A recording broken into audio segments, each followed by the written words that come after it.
We're going to continue on.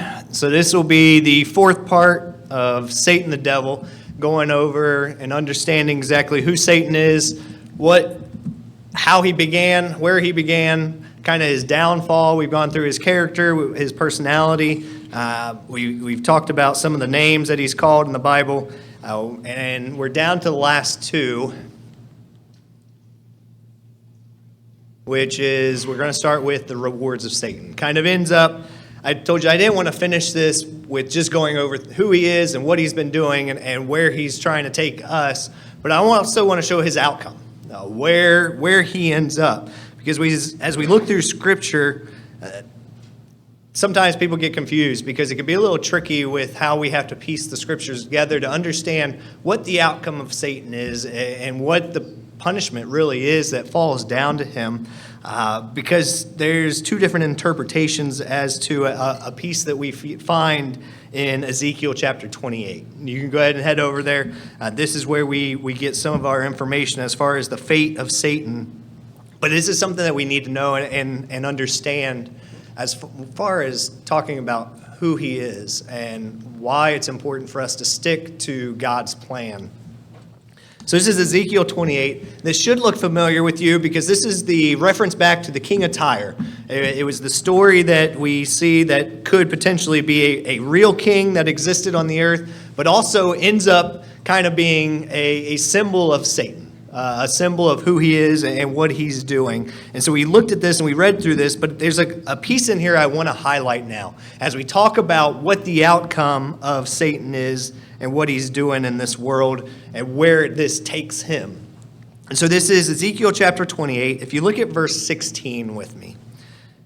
In verse 16, it says, "And by the abundance of your trading, you became filled with violence within." So again, this is going back. Remember, this is laying out kind of his downfall. It says, "You were filled with violence within, and you sinned. And therefore I cast you as a profane thing out of the mountain of God, and I destroyed you, O covering cherub, from the midst of the fiery stones."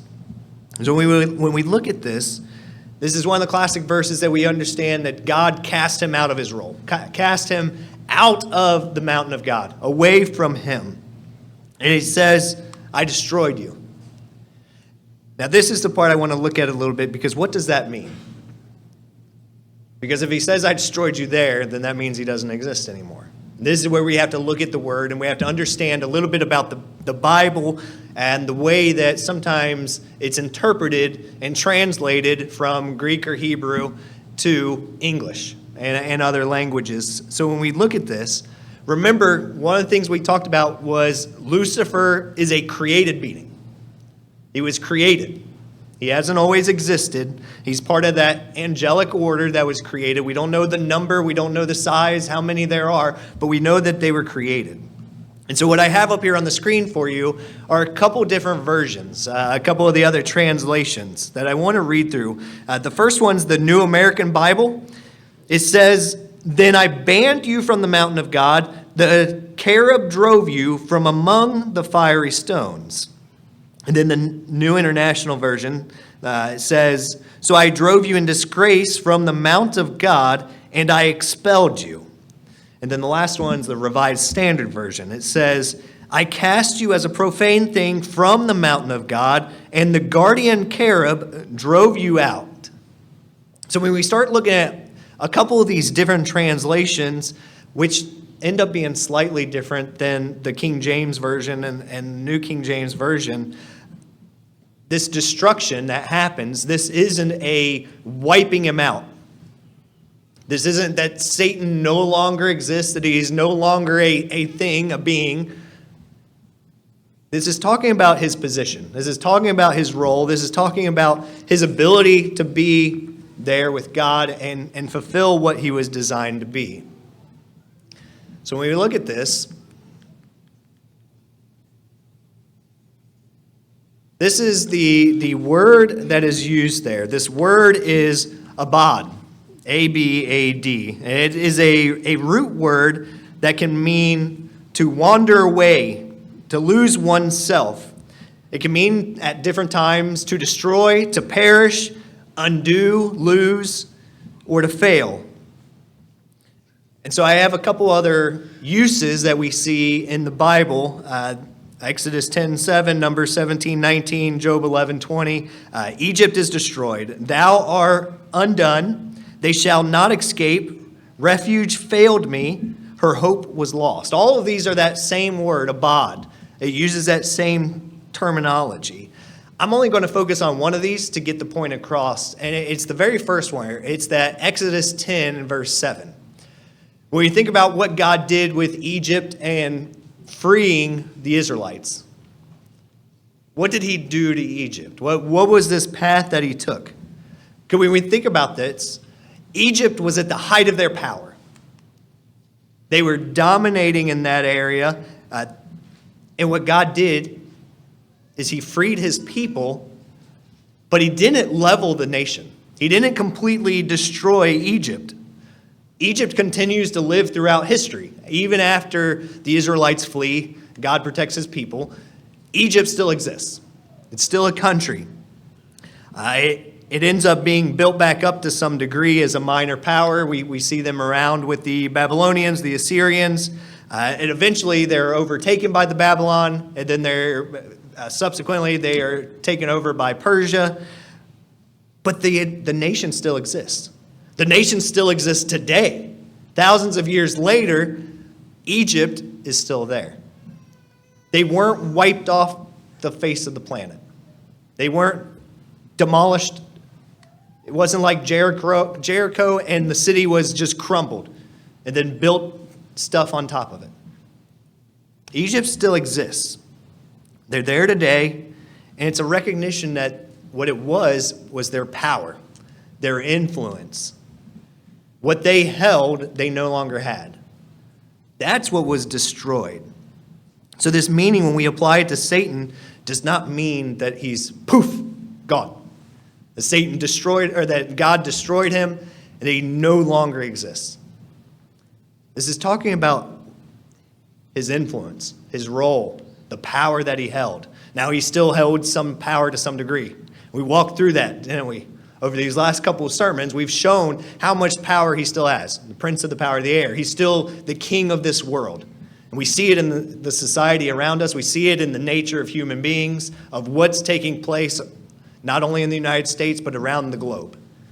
He still has some power, but there's always a limit to that power. God always puts a stamp on it and says, yeah, you only have so much up to here. You can't cross this line. Thankfully, we have the entire story, and we know there's a point where God's going to take all of it away. He's going to be completely removed. And so this kind of helps us to understand that this destruction that he saw at this time, of when he sinned, remember that first sin that took place, it was before humanity was ever created. It says that Satan sinned. And so we know sin predates us as creatures. Before we were created, there was this recognition that God had laws, he had standards, he had expectations, and Lucifer stepped over that.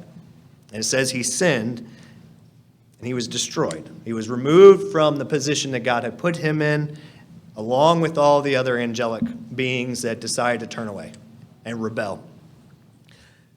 Head over to Luke chapter 20 and verse 35.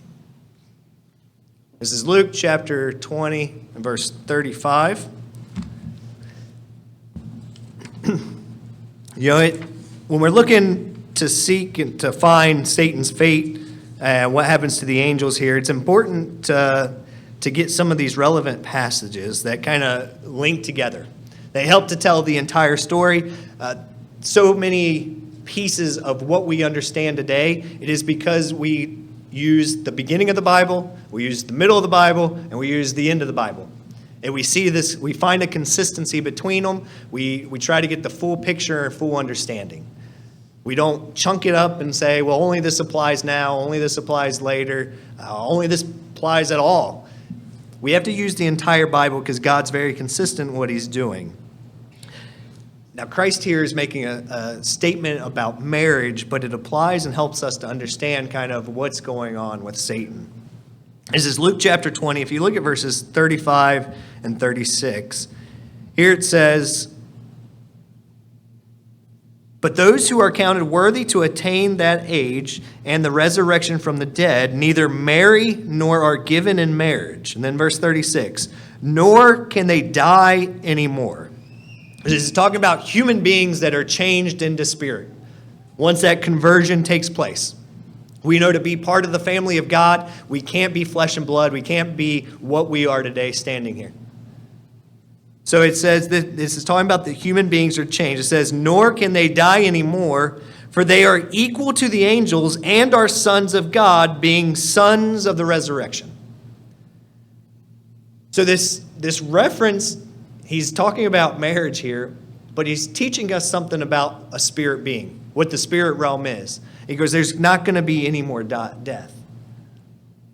We're going to be like the angels from that standpoint. So in this case, there's an equality in terms of spirit life as what the angels are.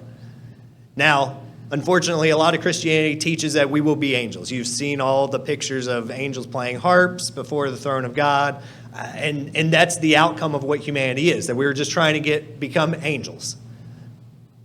That downplays the true story that God has in store for us. That downplays what God is doing with us. It's a shame because what God is doing with us is such a greater thing than being an angel. It's part of his family. It's to be part of his family, one of his children. It says we are to become sons and daughters. And so to say we're just supposed to be part of this other created angelic realm, it's really a shame if that is what we think we're trying to attain. Because it's a lot more significant as to what God's doing with us if we realize he wants us as his family. He wants us as his children. So when we think about the resurrection, we are all working towards that point. A resurrection of either from death to life and a change, or it says there will be some still alive at the time of Christ's return who will just be changed.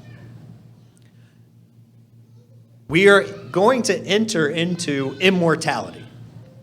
We have to be careful because there's a difference between immortality and eternity. Immortality, you have a beginning, but you don't have an end. There is no end. Eternity is you don't have a beginning and you don't have an end. Right now, there's only two beings that have that. It's Jesus Christ, who was the Word, and God the Father. They have no beginning, they have no end. They have always existed, they will always exist. They're bringing us into that family that will always exist, but we do have a beginning. So we are working towards immortality, which is the same thing that the angels have, because they are a created order. The angelic realm was created. Remember John 1:1, we went through that where it talks about in the beginning was the Word, and the Word was with God, and the Word was God. Through the Word, all things were created. Paraphrasing, all things were created through the Word. Even that angelic order. So we have to remember that Satan is part of that. He does have a beginning. He does have a beginning, and this reference tells us that there is no death after this. And so what does that mean for Satan? Because that's part of the hope that we rely on. When we think about joining God's family is that there is no end. We are immortal. We will last forever. When we look at the Day of Atonement with the two goats, it helps us to fully understand exactly what is going to take place, what the plan is for Satan, how God works this out. You can go ahead and head back to Leviticus chapter 16. This is Leviticus chapter 16. We're not going to read a ton of this in here, but I want to read a couple clips of this because this is where we really start to understand this immortality and what happens with Satan.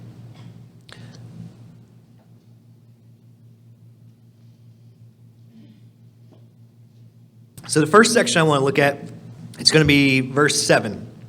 So This pictures a sacrifice, which this is that confusing part that I told you about, that people have two different ideologies. There's a frame of mind that think both of these goats represent Jesus Christ. But it doesn't make a lot of sense when we really look at what they are, when we look at how it's lined out. Because what did Jesus Christ do? He laid down his life. He was the sacrifice. One of these goats becomes a sacrifice. The second one is let go into the wilderness. I say let go. He's not really let go. He's kind of more cast out, which is going to really align with the way God is working with Satan. So look at verse 7 and read with me all the way down through, we'll look at verse 10. It says, "He shall take the two goats and present them before the Lord at the door of the tabernacle of meeting. Then Aaron shall cast lots for the two goats, one lot for the Lord, and the other lot for the scapegoat, or Azazel. Aaron shall bring the goat on which the Lord's lot fell, offer it as a sin offering. But the goat on which the lot fell to be the scapegoat shall be presented alive before the Lord to make atonement upon it, and to let it go as the scapegoat into the wilderness." So one of these is clearly going to be a sin offering. A sin offering. Jesus Christ was the sin offering. It's why we don't make sacrifices anymore. Actually, funny story, this complete sidetrack. But Ketubik this year, just a couple weeks ago, I was sitting down with the director of Ketubik that owns the facility over there, and we were having a discussion. Every year, they ask a couple questions about what we believe, the way we run our camps. We have a really good relationship. We can joke and laugh. He's got a whole bunch of new staff this year. So generally, they have anywhere from 2 to 10 employees that work. They run all of the high ropes courses for us. They run the climbing wall. They have lifeguards. So they have to have a decent little staff. Now, it's a lot easier than what they normally do. Normally, they're babysitting 24/7 when they have camps come in, where we go, no, we want to run our camp. And they love it because they get a whole bunch of extra time off. So this year, I was sitting in Scott's office, and we were talking. He goes, I was talking with the new guys about what you guys do and what you believe, and they had a lot of questions, and so we were talking back and forth because we've had good conversations over the years. He goes, I was really messing with them this year because we were talking about the Jewish things that the Jews do and that you're not really Jewish, and all of a sudden they go, wait, like on Thursday, are they going to bring a goat in to sacrifice for the Sabbath? And Scott goes, and I told him, expect to see a goat come in. He goes, that goat they'll be sacrificing on the Sabbath morning. And so I was very, very tempted to buy a goat just to bring it into camp, just to have some fun. Ended up, I got sidetracked all week long and didn't have the chance to do that. But it was on my to-do list, that was going to be some Camp Ketubik funds this year to buy a goat. And then when the home office goes, you bought a goat? And I'd go, don't worry. Don't even ask. It was well worth it. So these I told you it was a little sidetracked. Has to do with goats and sacrifices. Couldn't let that funny story go though. And so we have these two goats. One of them is that sin offering, right? Jesus Christ, the ultimate penalty for sin. We don't make sacrifices. See, that's kind of where we start, right? We don't make sacrifices anymore because the ultimate sacrifice has already been paid. Jesus Christ's blood was spilled for all of humanity that has ever existed, that exists today, and will ever exist in the future. So there's no reason for this anymore. But at this point, that hadn't taken place. And so they were still going through the the ritual system that they had with the Levitical priesthood. And so when we talk about this one sacrifice, God selected it, right? They cast lots.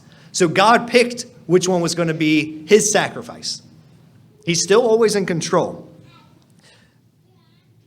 And so when we look at this second goat of what it is of being let go and released into the wilderness, we come to the conclusion, it's the church's stance, it's our belief, and we've concluded that we're not going to destroy Satan. That's not what God is going to do. We just read about how we will have immortality, that there will be no more death once we become children of God, spiritual children of God, and have this change. It tells us we're going to be like this angelic realm, that they won't die. And so we come to this conclusion that Satan's not going to be destroyed. And we link back to this ceremonial system that God used to show that this other one is released. Now, if you drop down just a little bit, I want to read another section here. So this takes place, the next couple of sections talks about the sacrifice being made. So a bull has to first be sacrificed to purify the priest before he can even do his sacrifice, right? He has to be clean. He has to be pure just to do the sacrifice to God in the first place of the goat. But the goat sacrificed that penalty of sin. And this is why people get confused, because it uses this word atoning and talking about sin, this second goat being cast away as this atonement for sin. But if you think about it, the atoning part has already taken place. That first goat was the whole purpose of atoning for those sacrifices. So when we read this second one, look at verse 20 now. It says in verse 20, it says, when he has made an end of the atoning for the holy place, the tabernacle of meeting, and the altar, he shall bring the live goat. Aaron shall lay both hands on the head of the live goat, confess over it all the iniquities of the children of Israel, and all of their transgressions concerning all their sins, putting them on the head of the goat, then and shall send it away into the wilderness by the hand of a suitable man. The goat shall bear on itself all the iniquities of an uninhabited land, and shall release the goat into the wilderness. This goat is sent off, it sounds like, into a destitute area. No more interactions, no help, no support, no influence. When we look through the nature of Satan, what he is craving, why he's fighting so hard. Remember, it all went back to what? Pride. But pride led him to wanting to be worshipped. His whole goal is to be worshipped. And when you're isolated and all alone, there is nobody to worship you. There's nobody to even beg or influence to try to worship you. And so this is him being released into outer darkness. And we don't know what exactly that means. Our human brain can't really comprehend that yet. We can't fathom this outer darkness. Now, with the more and more technology that we have and understanding the universes and what that means with the telescopes that we have now, it's amazing that we just continue to see more and more and more space, more things out there that have been created. But Satan in the future, this is kind of like a two-fold step process. Number one, Satan's going to be locked away where he can't influence humanity anymore. Right? During the millennial process, Satan's going to be locked away so that for 1,000 years, humanity can grow and develop and learn God's laws and rules and have a relationship with him and only fight human nature. No demonic influences, no other thoughts, no other obstacles other than our own pride, our own stupidity. That's what it ends up being a lot of times. But that's what we have to fight. And that's what they get to do for 1,000 years. Step one. Step two is he is removed from having any interaction with anybody. With the family of God, he is expelled for good. It says, into an uninhabited land, and he shall release the goat into the wilderness. That's step two of this plan that God has. He's not the sacrifice. When we think about sinning, that first goat had just been sacrificed for all of the sins of Israel when all of this was made. So this whole next process is that there is some blame on Satan. There is some blame for what happens in the world today. Him as the leader, as the king, as whatever he wants to be called, all those different names. There's a penalty on him. because he did have an influence on Eve and the decisions that she made. He had an influence on Adam, and he has had an influence on us. And the times that we slip and we fall and we make mistakes, he has part to play in that. And so this isn't him being a sacrifice. This is God going, now it's time for you to own up to what you've caused, what you've created. And so when it goes through and says, he put their transgressions concerning all the sins, putting them on the head of the goat and sending it away into the wilderness by the hands of a suitable man. This isn't him being a sacrifice, because the sacrifice gets slaughtered. The blood has to be shed. That's the penalty. Death is the penalty for sin. And Jesus Christ is the ultimate penalty of that first goat. This one is God going, you have zero influence going forward. No longer will you be able to impact my family, which is a really cool feeling. Head over to 2 Peter chapter 2 with me. 2 Peter chapter 2. Humanity has come up with lots of stories and ideas and ideologies that don't align biblically. And so when we look at 2 Peter chapter 2 and verse 4, we start to get to see a little bit of this.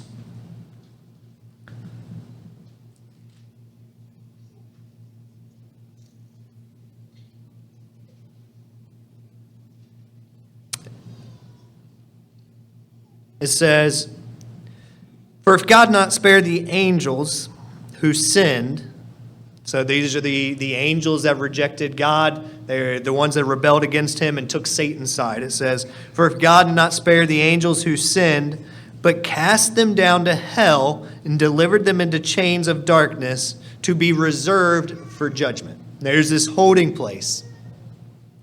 This word hell here.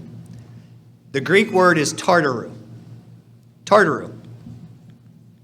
Now, this word is only used this one time in the New Testament. This is the only place that this pops up, this word tartaru for hell.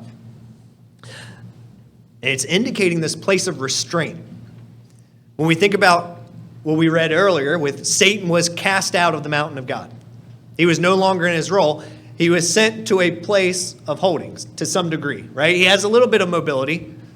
He has flexibility in where he's able to go on the earth and what he's able to do. But it seems like, to some degree, there are constraints. There's a refinement that he has, indicating this restraint. Got my rubber duckies. We're okay.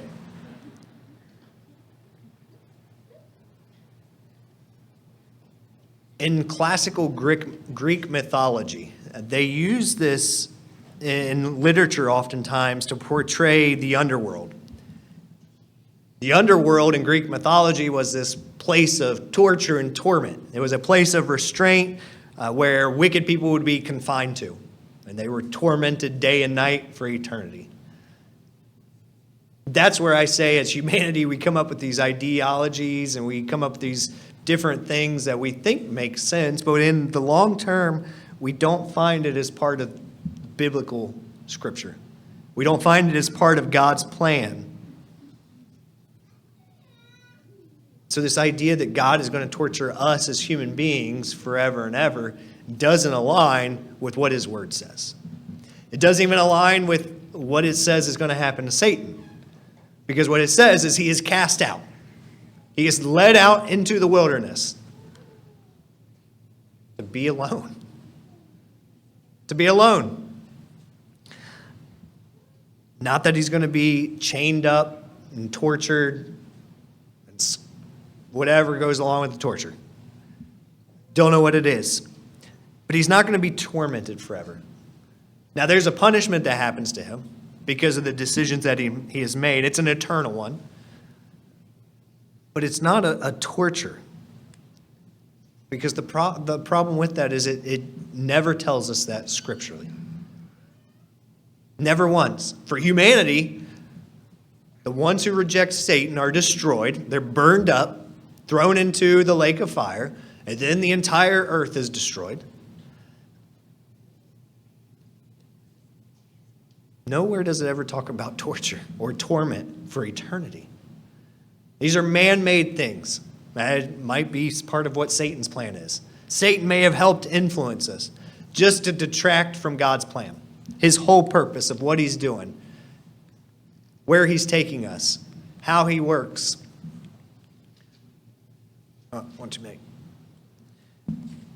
You don't have to turn to either one of these. These are just two quick references that I wanted to read for you of how this plays out. Matthew 25, verse 41, it says, "Then he will also say to those on the left hand, 'Depart from me, you cursed, into the everlasting fire, prepared for the devil and his angels.'" We know that they ended up cast out there. This is what we're about to read here in Revelation chapter 20. This is the other piece that we find there. This is Revelation 20, verse 10. This is New King James Version. It says, "And the devil that deceived them was cast into the lake of fire and brimstone, where the beast and the false prophet are," or a better translation of that would be, I didn't put it up on the slide. "Were cast." Oh, there it is. There, you can see the little side note there. "Were cast." Because as human beings, remember the beast and the false prophet are both going to be human beings. They have power, but this fire is going to burn them up. They're no longer there. There's nothing left of them. And then it says, this is where Satan is going to be cast. This is where the devil ends up. And it says, "The beast and the false prophet are or were cast and shall be tormented day and night forever and ever." And we just read through that. I wanted to preface this with that understanding of this wilderness. Not a torture, not a put him into some weird contraption and stretch him and pull him and burn him, whatever all the devices we've seen through medieval times. If you want nightmares, look at medieval torture devices. Couldn't imagine going through some of the things that they did to people. It is grotesque. That's all there is to it. That's not what this is. Remember that isolation for Satan, when his whole goal is to be worshiped, to have people focus on him, to be praised, to be sat up into the position of God. When there is nobody left to do that, that's got to be torture. If that's his whole frame of mind, his whole purpose, that is torture on a whole nother level. That goes into that psychological or mental warfare and what that does to people. But the spirit realm isn't going to be consumed on the same level as the physical. And we just know that. Head over to Jude. If you look at Jude, I've got one final reference for this section. When we start putting all of this together, that's why I said we use the Bible together. The whole package, the whole deal. We go to Old Testament, we go to New Testament. We look at different pieces to understand how God's plan works to the best that we can. I told you I don't have all the answers for everything and how it works out, because he just hasn't given us some of the information. But he's given us enough to know that we don't want to be on that path. That's what he always does. He gives us enough to know what we need to do to be part of his family, and there's other things he goes, it's not that important. Leave it alone. And we go, yeah, but it's really interesting. And he's going, yeah, just leave it alone. And sometimes we dip our toe in the water and we fall down a hole, right? Curiosity is okay at times, but we have to be careful where we let it take us. So here in Jude, we got time. I want to read a little bit more than what I have up on the screen.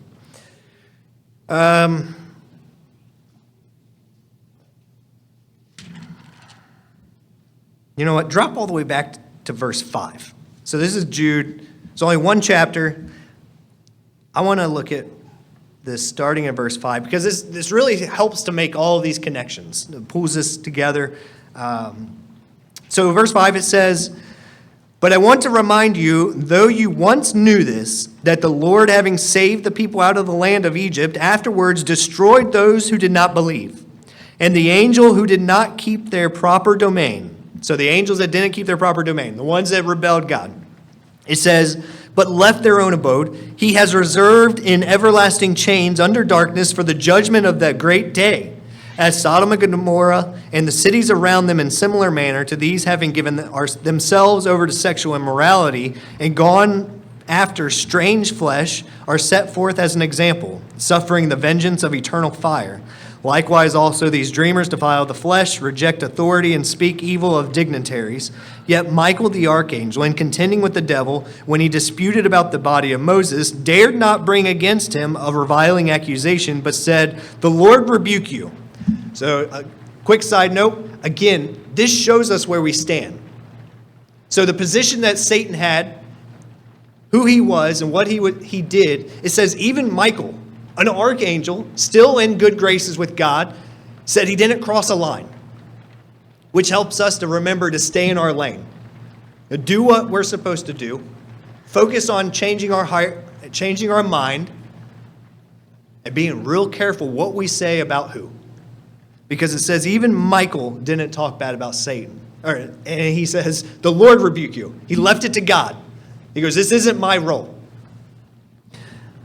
In verse 10, it says, but these speak evil of whatever they do not know, and whatever they know naturally, like brute beasts. In these things they corrupt themselves. Woe to them! For they have gone in a way of Cain, have run greedily in error of Balaam for profit, and perished in the rebellion of Korah. In verse 12, it says, these are spots in your love feast, while they feast with you without fear, serving only themselves. They are clouds without water, carried about by the winds, late autumn trees without fruit, twice dead, pulled up by the roots. In verse 13, it says, raging waves of sea, foaming up in their own shame, wandering stars, for whom is reserved the blackness of darkness forever. That is putting that capstone of everything else we've read. This darkness that is reserved for the demons, for Satan. The blackness of the darkness forever. That's the consequences of the decision that they've made to reject God.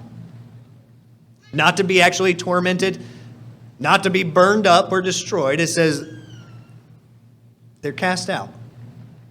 They're cast out. That is the penalty that looks like for all of the demons.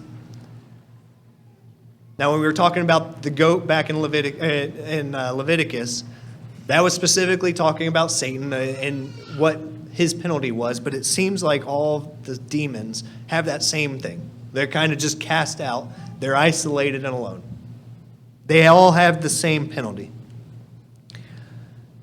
Now, I'm not going to spend time on this, but this is a quick view of kind of how all this lays out, of this end time. As from the time that the millennium begins, I'm not going to go over this. I'm going to have to jump through this next section as well.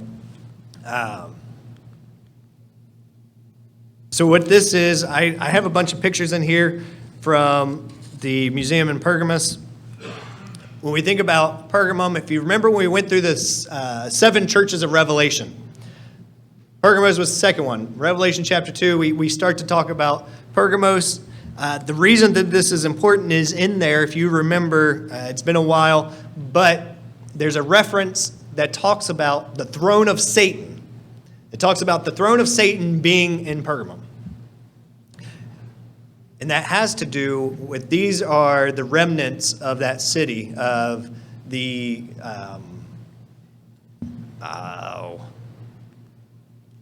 throne of Zeus. I think that's basically what they called it.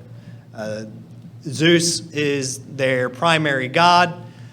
What this is supposed to, that's an aerial view of it. What this is supposed to exemplify is a battle between the spirit god realm and humanity. And this is this battle that takes place. And throughout this, you can actually see several references to why this would be the throne of Satan, why that would be used. We see several snake-like creatures. Some are just snakes. Like this one, you can see this kind of part man, part snake. One of his legs is going into a snake tail. we see a reference to this lion. Last time in part 3, I spent a lot of time going over that section where it talks about Satan walks around like a roaring lion and why that is so important. So in this battle that's supposed to be taking place between these gods and humanity, we also see thrown into this these other two references to who Lucifer is. Snakes and lions in this big battle that ensues. I don't have time to go through all of this with Pergamum and how it plays, but it's interesting. If you ever do some research and look into this throne of Zeus and what this is, it's really interesting to see why that reference would be made there in Revelation 2. There's another snake head, another one. But this is what this whole kind of picturesque is. What I did want to talk about, though, with the remaining time, is that we are given the saints are given victory over Satan. We win. Surprise! There's no spoiler, right? This is nothing new. It's not hidden. But we win. God has already won because his plan is always in place. It's always in place. Head over to Romans chapter 16. Romans chapter 16, as we start to talk about some of these aspects of where we are and how we have already won. Romans chapter 16. Because the first thing I want to talk about is that we've been given power. So the first one isn't actually Romans. The first one I'm just going to reference for you. You can write down Matthew chapter 10 and verse 1.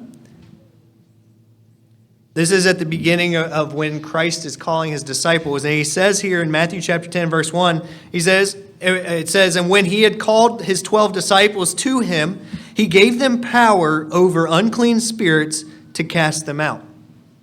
He gave them a special ability. The demons can't even do anything to us when we rely on Christ. When we rely on Christ, and we can't do it ourselves. There's no power in us. But when we have the right focus, when we have the right frame of mind, when we are linked with God, when we are living a godly life, he goes, you have power like you could never imagine.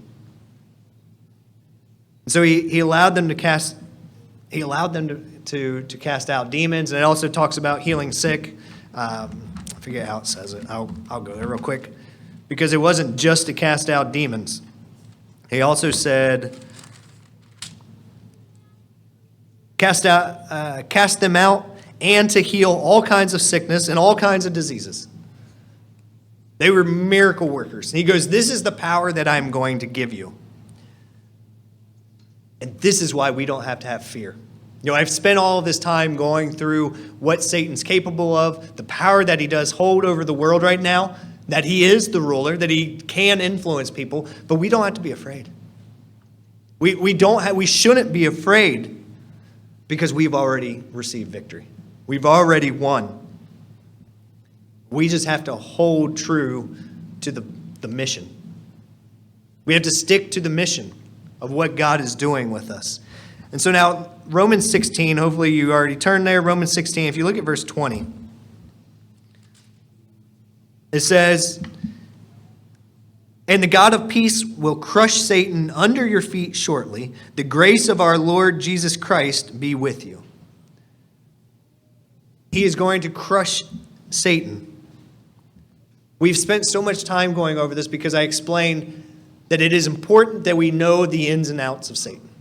Not just that he exists, not that he is just a real being, not that he rejected God, but that we understand that he was he was created perfectly, and he was corrupted. We've started out on a much worse state. We can be influenced a whole lot easier. That's why we have to dig in our heels, stick to the roots, the core of the Bible, of Scripture, Recognize that we are susceptible and do our best not to put ourselves into difficult situations, because we can oftentimes make our job a whole lot harder than it really is because of the decisions that we make, the places that we put ourselves, the people that we surround ourselves with. That all influences how we think, how we eat, how we breathe, the way we process things mentally and emotionally, the things that happen to us physically. All of that is impacted. And then the last reference there, we have to understand his devices. We don't want to be ignorant of them. We went through some of those last time talking about guilt, right? I went through those 4. 2 Corinthians 2:11, it says, lest Satan should take advantage of us, for we are not ignorant of his devices. This is why we're protecting ourselves. This is the barriers that we put into place so that we're not going, well, he's not that powerful. Yeah, he is that powerful. He's way more powerful than we give him credit for. Even though it's limited, even though God can stop it at any second, we have to remember he is that powerful. And it's not, I can toe the line, I can get this close, I'll have enough willpower. Because I've been in that spot and I didn't have enough willpower at the end of the day. And then I look back and go, man, I did it again. And the next time, I hope that I don't do the, well, I have enough willpower. And I go, nope, I'm not even going to put myself in that situation. That goes back to that stupidity I talked about earlier, because sometimes I did do the, well, I can do it. I know better this time. And then I look back and go, nope, didn't know any better. And we have that same battle over and over again. And hopefully the scale is that we continue to get a little bit better and a little bit better. That when we make the bad decision, we don't just drop off and then start back over again. We continue to mature spiritually. And we grow and we develop. So don't be ignorant of what his power really holds, what he's capable of. Now, you don't have to turn to any of these. I'll just reference these as we start to wrap up here. I don't have too many more slides. But we have to actively resist Satan. We have to purposely say, I don't want that way of life. I don't want to act like that. I don't want that to be part of any of my being. I don't want that. It goes back to, I tell you all the time, until we learn to love God's laws, until we love God's laws, we don't get it. Because we can be Sabbath keepers, we can be holy day keepers, we can do some of the commandments, and we can be just law keepers. We can be law keepers and be really good people as law keepers. But it's once we actually love God's laws that we go, this is a better way. And I may never be a millionaire because of it, but it is a better way of life. It just naturally is. He goes, you will have a good life if this is what you live according to. We have to draw closer to the right person and the right people. James 4:7 says, therefore submit to God, resist the devil, and he will flee from you. Resist the devil, and he will flee from you. The next section says, draw near to God, and he'll draw near to you. That's us being purposeful about actively resisting Satan, his way of life, whatever carrot he dangles in front of us, and going, no, there's a better path. There's a better choice. I personally believe that Satan gives up on some of us. Normally when we talk about giving up's not a good thing, right? Throwing in the towel is never really a positive thing, but in this case it is. At the point where we reach, that we get into our life, that Satan is so sure that he's not going to deter us, that he moves on. That is a good thing that he gives up on us. Because that means he is so sure that he won't deter us from God's way of life that he goes, all right, let me go find a different target. Let me go find an easier target. That means that he's taking his attention elsewhere, and that we've drawn so close to God, that we've resisted Satan so well, that we're doing it right. That's what he says. Resist the devil and he will flee from you. And draw near to God and he will draw near to you. Now I can't prove that biblically that Satan will give up on us. But it makes a lot of sense, doesn't it? I can make a pretty good argument for it. It makes sense. At the point where he goes, there's no chance of deterring this person. No matter what I've thrown at him this far, they've been able to overcome it. I want to be in that spot where he goes, I give up. He gives up on us because he's positive that we're ingrained in God's way of life, that we love God's way of life that much more. Back when I was in high school, there was a little church that was between our house and the school. They always put up the funny little sayings and all of their signs. And they had one up there for years. I drove by this all the time, and it stuck with me. I will remember this till the day that I die. It's one of the cheesiest ones there ever was, but it's, if you give Satan an inch, anybody know the rest? If you give Satan an inch, he becomes a ruler. Get it? Yeah. I told you it was cheesy. But I remember it just like it was yesterday. I would chuckle every time I drove past. And they left it up for years, and then eventually they'd change it. And for some reason, they'd go back to that one. Somebody must have really liked that one. If you give Satan an inch, he becomes a ruler. And that's this resisting Satan, right? If we give him just a little bit of leeway, that's us towing that line. I talk about don't even get close to that line. Because as soon as we start getting close to it, that's when we fall. That's when we're like, teetering on the edge, gutter. We don't give him any piece of who we are. And then there's Ephesians 6:11 and Ephesians 4:26 and 27. It's these two. It says, put on the whole armor of God that you may be able to stand against the wiles of the devil. God has prepared us. God has given us the equipment that we need. Has given us the instructions that we need to overcome it all. He goes, I have prepared you. He says it may not be easy at times. He goes, but I've given you all the equipment that you need. I've helped you up to the point that I can, and you have to make the choice. And so we have to make our decision. And then chapter 4 and verses 26 and 27 says, be angry and do not sin. Do not let the sun go down on your wrath, nor give place to the devil. This is a classic one for going to when we talk about anger, that there is a righteous anger. I gave a sermon, may have been a couple years ago now, talking about a godly anger. It was a while ago. I can't hardly remember. But I went through some of these scriptures where it talked about this, that there is a time to be angry and upset. But God clarifies it. He says, but give no place to the devil. He says, don't open that door. He goes, this can lead to a very bad thing. But he goes, there is a righteous anger. I went through several examples of where God talks about being angry. The anger of the Lord was on the Israelites multiple times. And it's okay for us to be angry. But he says, don't sin. He says, don't take it to that next level and open that door to give place that Satan can go, I gotcha. I gotcha. Because that's what he's waiting for. He's waiting for a little crack in the armor so he can sneak in.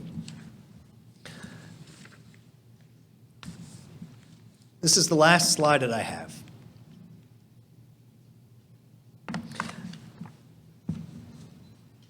We want to destroy Satan's works. In everything that we do, we know that we've already been given, but we want to destroy his works. This is 1 John chapter 3:8 and then Hebrews 2:14. Now, this word destroy in these two is actually two different words. They're not both the same.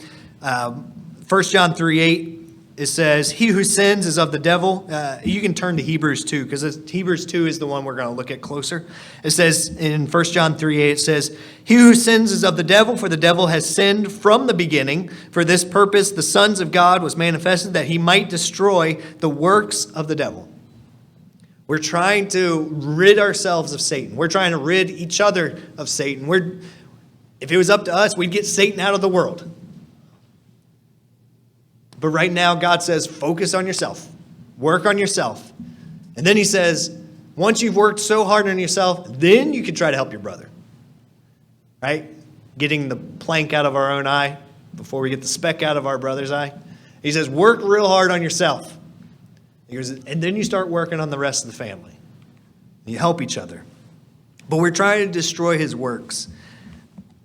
Over here in Hebrews chapter 2 and verse 14 now. So this word that we're going to look at, it means to render idle, unemployed, inactive, inoperable. To cause the person or the thing to have no further efficiency. Now, this is what we're talking about with Satan and his control right now. This is Hebrews chapter 2, if you look at verse 14. It says, inasmuch then as the children have partaken of the flesh and blood, he himself likewise shared in the same, that through death he might destroy him who had the power of death, that is, the devil. Through the sacrifice of Jesus Christ, Satan has already been destroyed. He's already been destroyed. We already have victory, but now we have to fight for it. We have to stick close to that path that leads us down the right spot. And so when we think about this destroyed, Satan, it'd be great for him to be unemployed, inactive. I like to cause a person or a thing to have no further efficiency. I like that one. We want him to have zero efficiency. Normally in every business, if you had zero efficiency, you have no business.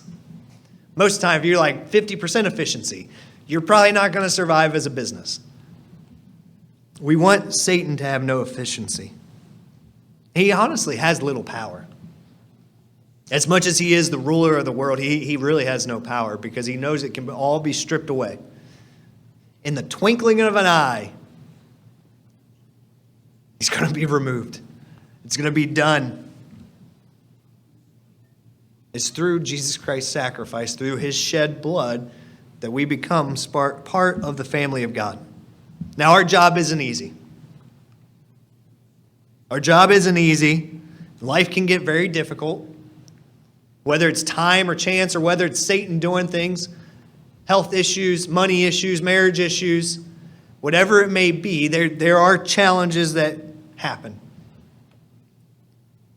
But I can guarantee you the closer we are to God, the easier it is to overcome those things. It won't be easy, easier.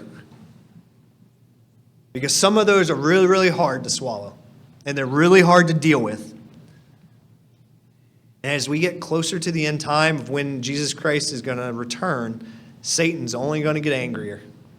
He's only going to get more riled up because he knows he's got less time. He knows he's got less time, so he's going to do even more work and cause more trouble. We share in this victory when we embody God. When we put on his character, when we have his heart, when we have his mind.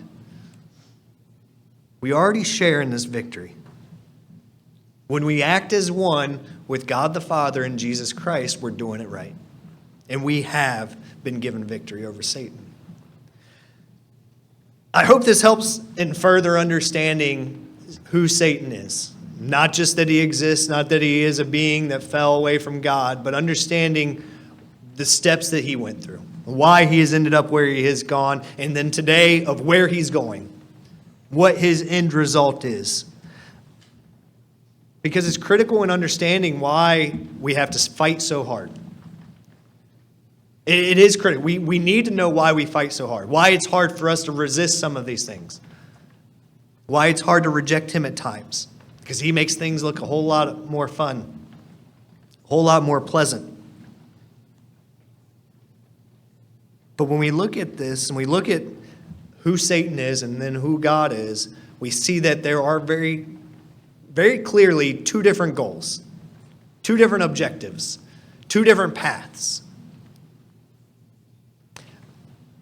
As we go through the remaining fundamental beliefs, this is how I plan on going through these. I want to go through these in depth so that you know how to teach this, so that you can defend this, so that you can understand this. This is the whole reason that this is our fundamental beliefs in the United Church of God, because this is the core of who we are as God's people, the root of what makes us His, why we actually share in this victory. So I hope this has been advantageous. I hope this can help you to really clearly see that you have already won over God. You just have to make the right choice.